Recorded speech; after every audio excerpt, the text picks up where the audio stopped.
What if I told you that behind reggae's relaxed beats and positive energy, there are stories of court battles and time spent in prison? From Buju Banton's famous conviction to Vybz Kartel's life in jail, these stars are known for more than just their music. Here are 11 reggae legends with surprising criminal records. Buju Banton. Buju Banton became widely known in 1992 when he released his album, Mr. Mention. It became the best-selling album in Jamaican history at the time and helped him break Bob Marley's record for the most #1 singles in a single year in Jamaica. This success made him a key figure in the dancehall scene. As his career progressed, Buju Banton's music began to include more socially aware and Rastafarian themes. This shift was apparent in albums like Till Shiloh, 1995, and Inna Heights, 1997. These albums marked a change from his early dancehall style to a more roots reggae sound, focusing on spirituality, social justice, and standing up against oppression. His lyrics often dealt with political topics, police brutality, and the struggles of Jamaican immigrants, as seen in songs like Operation Ardent and Deportees, Things Change, from his 1993 album, Voice of Jamaica. Buju Banton's impact reaches beyond reggae and dancehall, as he has worked with artists from hip-hop, Latin music, and punk rock, showing his versatility and international popularity. His achievements have been recognized with several awards, including a Grammy Award for Best Reggae Album in 2011 for Before the Dawn. This album, released in 2010, was praised for its return to roots reggae and its positive messages, especially after Buju faced personal and legal struggles. He has also won several awards at the International Reggae and World Music Awards, IRAMA, and remains a leading figure in reggae music, with his 2023 album, Born for Greatness, earning a Grammy nomination. Despite his success, Buju Banton's career has been affected by legal issues, especially a conviction related to substance trafficking.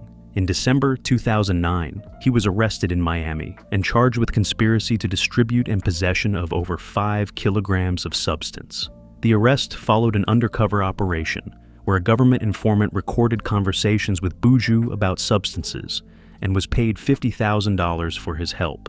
Video evidence showed Buju at a police-controlled warehouse tasting substances from a kilogram bag. His first trial in 2010 ended with a hung jury, but in February 2011, he was found guilty of conspiracy to possess with intent to distribute substances, possession of a firearm related to substance trafficking, and using communication wires to facilitate the trafficking. He was found not guilty of attempting to possess substances. Buju Banton was sentenced to 10 years and 1 month in federal prison. His sentence was later shortened when the firearms charge was dropped in 2015. His conviction and time in prison caused a major interruption in his career, although he was allowed to perform in Miami between trials in January 2011. The case was controversial, as reports suggest that Buju was not a major player, but was caught up in a sting operation by a government informant, Alexander Jr. Johnson, who had a history of substance smuggling and was motivated by money. Buju's defense argued that he was tricked into participating, thinking he was going to a party, not a substance deal. Despite these claims, Buju chose not to appeal after juror misconduct was discovered, and he served his sentence until his release in December 2018.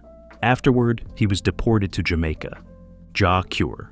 Jah Cure, raised in Kingston, grew up surrounded by Jamaica's vibrant music and Rastafarian culture, which deeply influenced his artistic identity.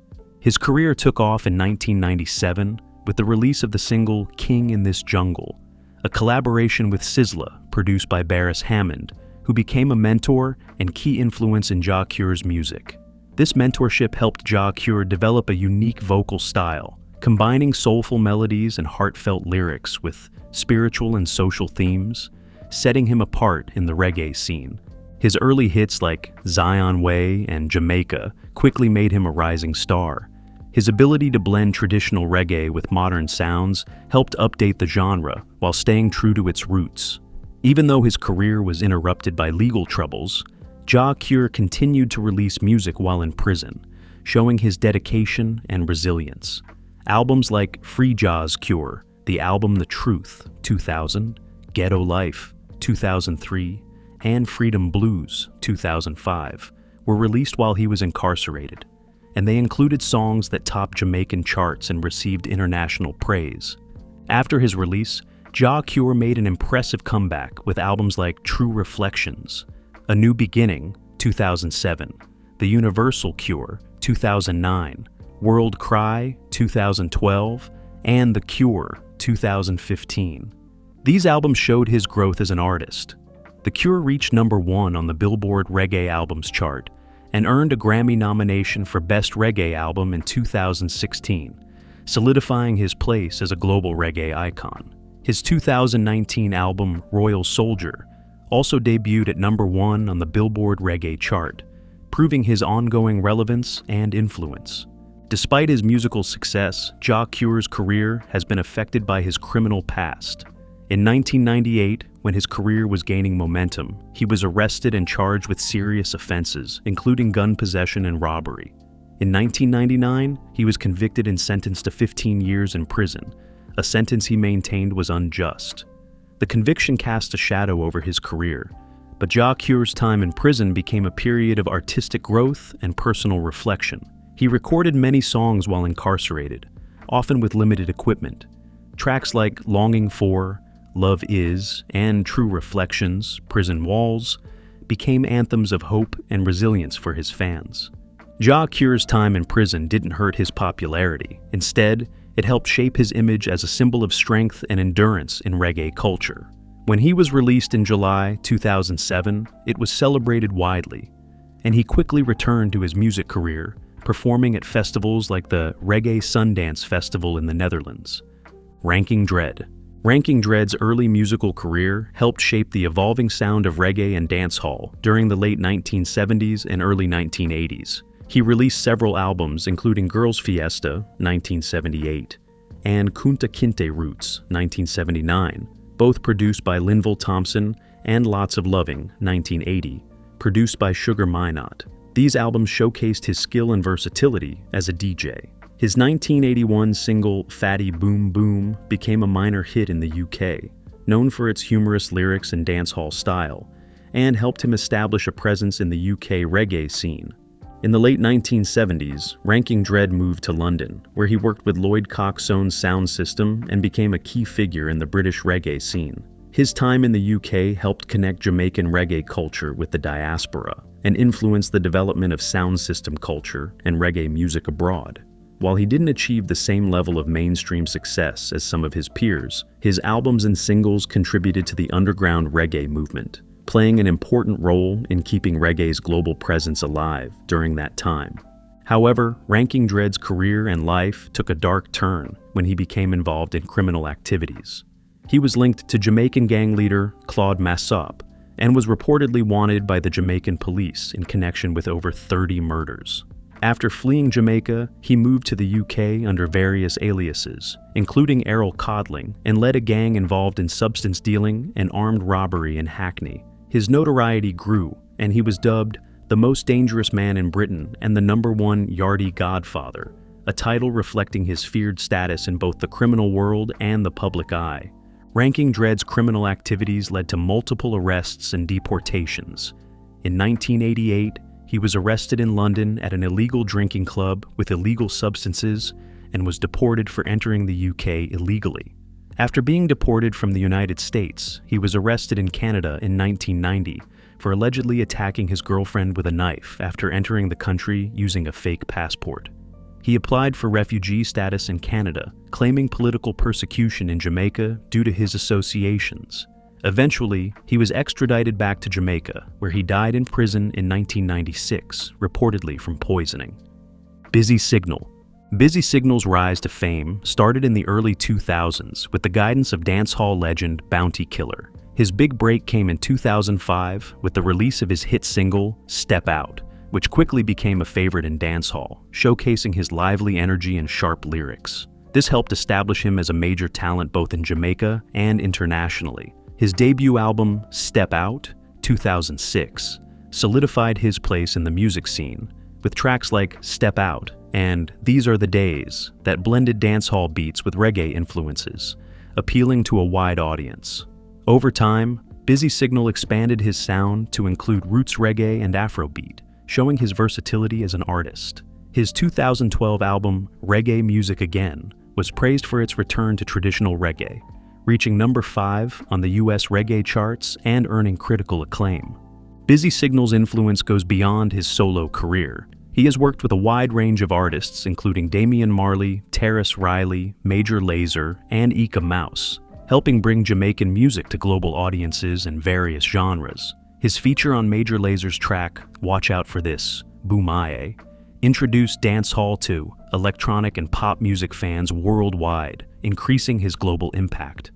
Throughout his career, Busy Signal has earned numerous accolades, showing his talent and international appeal. In 2011, he won the Best International Act Award at the UK MOBO Awards, highlighting his global reach. He's also been nominated for prestigious awards like the BET Awards and the Grammy Awards, cementing his place as one of the leading voices in reggae and dancehall. His 5th album, Parts of the Puzzle, 2018, featured collaborations with well-known reggae artists like Terrace Riley and Chronix, reinforcing his importance in the genre's growth. Despite his success, Busy Signal's career hasn't been without its setbacks. In 2012, he was arrested in the United States on firearm possession charges, leading to a period of incarceration. This briefly interrupted his career, but didn't diminish his impact. He used his time in prison to reflect and return with fresh energy, continuing to produce music that reflects social issues, personal struggles, and Jamaican culture. His song, Nah Go a Jail Again, speaks to his legal troubles and his resilience, showing how his experiences have shaped his music. Supercat.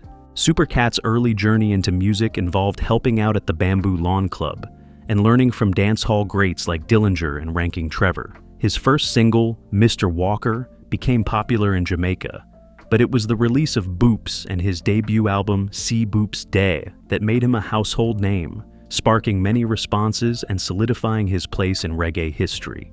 His next album, Don Dada, was a game-changer by mixing dancehall with hip-hop and R&B. It included collaborations with big US artists like Heavy D and the notorious B.I.G., and produced hits like Dolly My Baby and Ghetto Red Hot. Supercat's influence goes beyond his own music. He was one of the first Jamaican DJs to make it big in the US, opening the door for reggae fusion and inspiring many artists in different genres. His style and success had a big impact on artists like Damian Jr. Gong Marley, Collie Buddz, Sean Paul, and Apache Indians, who have all mentioned how he influenced their careers. His collaborations with American hip-hop and R&B artists like Criss Cross, Mary J. Blige, and Method Man from Wu-Tang Clan helped bring reggae to a wider audience and made dancehall more popular worldwide. Supercat's work didn't go unnoticed. In 1993, The Source magazine named him Dancehall Artist of the Year, recognizing his success and innovation. He also made a guest appearance on Sugar Ray's hit song, Fly, in 1997, and later worked with artists like India Arie and Jadakiss, showing his versatility and continued relevance. Supercat also performed at major concerts, such as his 2008 show at Madison Square Garden with Buju Banton and Barrington Levy, proving he was still a reggae legend. However, Supercat's career hasn't been without controversy and legal issues. One of the most talked about events was when he was accused but later cleared of being involved in the death of fellow reggae artist Nitty Gritty in New York City. Earlier in his life, during the tense political times in Kingston in the 1970s and 1980s, Supercat was caught up in a large police raid targeting young men who were out past curfew, and he spent several months in jail. He later said this experience helped inspire much of his music. Another memorable moment was when he managed to escape a police raid at a dance hall event that was cracking down on people wearing Clark's shoes, which were seen as a symbol of status. Supercat slipped away unnoticed, and the story has become famous in Jamaica's dancehall culture, shedding light on the profiling black youths faced at the time. If you are enjoying this video, appreciate it by giving it a thumbs up, and if you have not subscribed, what are you waiting for? Hit that subscribe button. Vybz Kartel. Vybz Kartel, born on January 7, 1976, in Kingston, Jamaica, started his music career in 1993 under the name Addy Banton, inspired by Buju Banton. He later changed his name to Vybz Kartel and became a major figure in dancehall music in the early 2000s. Cartel is known for his bold and sometimes controversial lyrics, touching on topics like street life, violence, love, and spirituality. His music style mixes sharp lyrics with catchy melodies, making him a key figure in modern dancehall. His early hits like Guns Like Mine and Most High helped launch his debut album Up To Die Time, 2003, which cemented his position in dancehall. He followed up with albums like More Up To Die Time, 2004, and Pon de Gaza 2.0, 2010, showcasing his creativity within the genre. Cartel's impact goes beyond Jamaica, influencing global artists like Drake. He has worked with international stars such as Rihanna, Jay-Z, Missy Elliott, and Major Lazer, helping bring dancehall music to a larger audience. His song Romping Shop, 2009, featuring Spice, was a hit and won him several awards, including Song of the Year in 2009. Despite his success, Cartel's career faced serious setbacks due to legal issues. In 2014, he was convicted of murder and sentenced to life in prison. He maintained his innocence while still releasing music from prison, keeping his influence alive. In March 2024, his conviction was overturned due to a mistake in the trial, and he was released from prison in July 2024 after the court declined to retry him. Throughout his career, Cartel has also been known for his controversial public image and feuds with other artists, including a violent clash with Ninja Man at the 2003 Sting Festival. Ninja Man. Ninja Man's career began when he moved to Kingston at the age of 12 and started DJing with the Black Culture sound system at 14, using the name Double Ugly before later adopting the stage name Ninja Man. The name was given to him by Noel Harper, the founder of the Kilimanjaro sound system, who was inspired by Ninja Man's ninja-like agility and his ability to adapt to various reggae styles, which became a key part of his performances. Ninja Man had a major impact on reggae and dancehall music, especially during the late 1980s and early 1990s, when he played a key role in shaping the Badman era of dancehall. His lyrical style was known for its stuttering delivery and dramatic tone, often featuring violent themes and pro-gun messages. These tracks helped build his reputation as a strong and fearless voice in dancehall, with hits like Protection, 1987, with Courtney Melody, Border Clash, Murder Dem, Permit to Bury, and Above the Law. His songs portrayed street life and the rude boy persona, influencing many artists in the genre. Throughout his career, Ninja Man worked with top producers and artists in reggae, including King Jammy, Bobby Digital, Steely and Clevie, Augustus Gussie Clarke, Ini Kamoze, and Courtney Melody. While he was extremely popular in Jamaica and won nearly every Sting clash between 1989 and 1995, he never secured a major international record deal, unlike rivals like Shabba Ranks, limiting his worldwide exposure. Despite this, his live performances were unforgettable, with a stage presence that drew comparisons to Michael Jackson's ability to captivate audiences. In addition to music, Ninja Man ventured into acting, appearing in films like Third World Cop, 1999, Rude Boy, The Jamaican Don, 2003, and Gangsta's Paradise, 2004, further solidifying his cultural impact. In 1997, he converted to Christianity and began recording gospel reggae under the name Brother Desmond, marking a personal and artistic transformation after overcoming substance addiction. However, his earlier bad man image continued to define his legacy. Sadly, Ninja Man's career was also marred by legal issues. He had multiple run-ins with the law, including arrests for firearm possession and drug-related charges. In 1999, he was acquitted of a murder charge. However, in 2009, he and his son were arrested for another murder, and in 2017, Ninja Man was convicted and sentenced to life in prison, effectively ending his career and casting a shadow over his legacy. Mavado. David Constantine Brooks, better known as Mavado, or the Gully God, is a big name in reggae and dancehall music. He became famous in the mid-2000s and has helped shape the music since then. In 2004, dancehall star Bounty Killer noticed Mavado's talent and helped guide him through the music world. He also connected him with important people, including manager Julian Jones Griffith. Mavado got a lot of attention with his 2005 song, Real McCoy, His style, mixing smooth singing with rough DJing, shared the hard truths of street life in a powerful way. His first album, Gangsta for Life, The Symphony of David Brooks, 2007, showed how much he had grown. Songs like Way Dem Ado and Dying were played on big radio stations like Hot 97 in New York, helping him reach fans all over the world.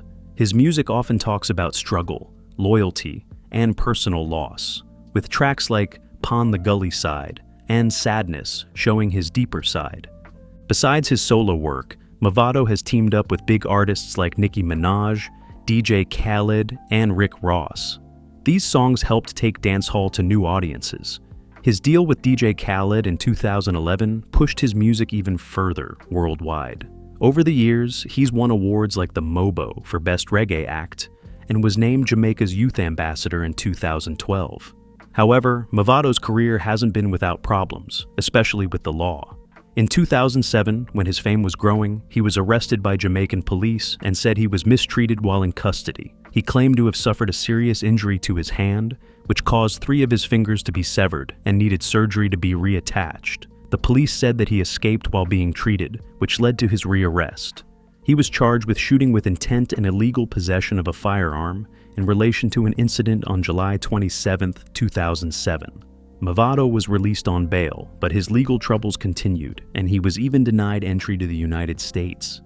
Tommy Lee Sparta. Tommy Lee Sparta started his music career in 2007 at Sneepa Studios in Flankers, where he recorded his first song, Spartan Story. He began by performing at local events, often opening for bigger artists like Vybz Cartel. These shows helped him get noticed in the dancehall world. At first, he didn't want to leave his hometown, but after performing at Vybz Cartel's birthday bash in January 2010, he decided to join the Portmore Empire group. His first big song, Worn Dem, came out in November 2010 and was produced by Da Wiz, his first producer. This song was a big step in his career. Tommy Lee Sparta brought something different to dancehall music. His style was darker and more mysterious, often talking about spirituality and supernatural things. This gothic dancehall sound caught people's attention and started new conversations about where dancehall was going. His 2011 hit, Some Boy, Link Pon We Chain, was a huge success in Jamaica and played often on Caribbean TV. Songs like Psycho, Bus a Blank, and Shook, Uncle Demon helped make him a top name in the genre.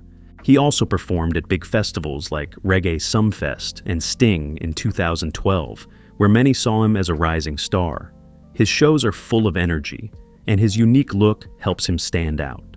He mixes different styles like hip-hop, pop, and rock into his music, and takes inspiration from artists like Vybz Cartel, Michael Jackson, and Bob Marley. Even with his musical success, Tommy Lee Sparta's career has faced legal issues. In February 2014, he was accused, along with 4 others, of being involved in a lottery scam, but the case was dropped in 2018. More seriously, in March 2021, Tommy Lee Sparta pleaded guilty to possessing a firearm and ammunition illegally, and he was sentenced to 3 years in prison. He served his sentence and was released in March 2023. Layden was born in the Rough Payne Avenue area of Kingston, Jamaica, and later moved with his family to the quieter Cheapside district in St. Elizabeth. He went to Litz All-Age School and later Haile Selassie High School in Kingston. His childhood in these places shaped his music, which often talks about the struggles of life in Jamaica and the strength of its people. His music journey started after the death of his best friend Mark Ritchie, Gussie, in a car crash. That loss moved him to write his first song, Tribute. This pushed him to take music seriously, and in 2006, he joined the Digicel Rising Stars show. He became the first DJ to reach the top 10 and stayed in the competition for 7 weeks. Though some judges like Anthony Miller gave him a hard time, the show gave him public attention and helped launch his career. After the show, Layden quickly became active in Jamaica's music world. He worked with the Shocking Vibes label and artists like Devante on the theme song for the Cricket World Cup. His work with producer Stephen McGregor brought hits like Don't You Like It, Gal Coward, and I'm Sorry, making him a strong voice in dancehall. Layden mixes classic dancehall vibes with modern ideas, making his songs easy to connect with. Tracks like Time to Shine, Feelings Too Heavy, and Never Lonely show how dancehall can grow while staying true to its roots. His rise from a talent show to stardom shows how important platforms like Rising Stars are for helping Jamaican artists. However, Layden's career has faced some legal challenges. In December 2020, he was sentenced to 4 years in prison for illegal possession of a firearm and 18 months for illegal possession of ammunition, with the sentences to be served at the same time. This came after a police chase where he reportedly threw away the firearm, and he was also fined for breaking the national COVID-19 curfew. Despite the charges, the court took into account his clean record and his contributions to the community, with character references from artists like Christopher Martin and Satani Holness. Layden had been in police custody since his arrest in October 2020 and admitted to the charges, taking responsibility for his actions. After serving nearly 30 months, Layden was released from prison in April 2023, marking a fresh start in his life and career. His release was celebrated by fans in the dancehall community, who were excited to see him return to music. This time in prison, though a setback, also brought themes of redemption and strength, which are common in dancehall music. Layden's ability to overcome these challenges and return to his music shows his dedication to his craft and the lasting appeal of his music. A Mafia. A Mafia's music career was marked by a unique persona that connected with fans. Known as the Flossing King for his flashy lifestyle and confident stage presence, he became a standout figure in reggae music. His charm and bold attitude were often highlighted in interviews and performances, solidifying his place in the industry. However, despite his musical success, his involvement in criminal activities led to a significant downfall. In 2015, A Mafia was convicted in New Jersey for his involvement in an international substance trafficking ring that shipped substances from California to New Jersey through the U.S. mail system.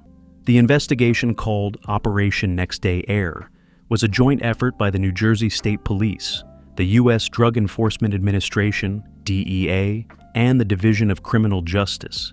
Davis was found guilty of first-degree distribution of substances, second-degree money laundering, and second-degree conspiracy. He was sentenced to 25 years in state prison, with 12 years of parole ineligibility, and fined $250,000 for anti-money laundering violations. The investigation revealed that Davis played a major role in managing the trafficking operations from locations in Jamaica, California, and New Jersey, with help from his brother, Kamar Davis. The ring was responsible for shipping large amounts of substances, worth nearly $1 million, to dealers in New Jersey. The authorities also found firearms and large sums of cash connected to the operation. Although the jury couldn't reach a unanimous verdict on the charge of leading a substance trafficking network, which carries a life sentence, Davis was set to face another trial for that charge. A Mafia's sentencing marked a major turning point in his life, with law enforcement officials commenting on the lost opportunity for him to focus on his music rather than get involved in crime. New Jersey State Police Superintendent Colonel Rick Fuentes remarked that Davis should have stuck to music, noting that he would now be performing in prison instead of on stage. After serving over 9 years of his sentence, A Mafia was released in October 2022.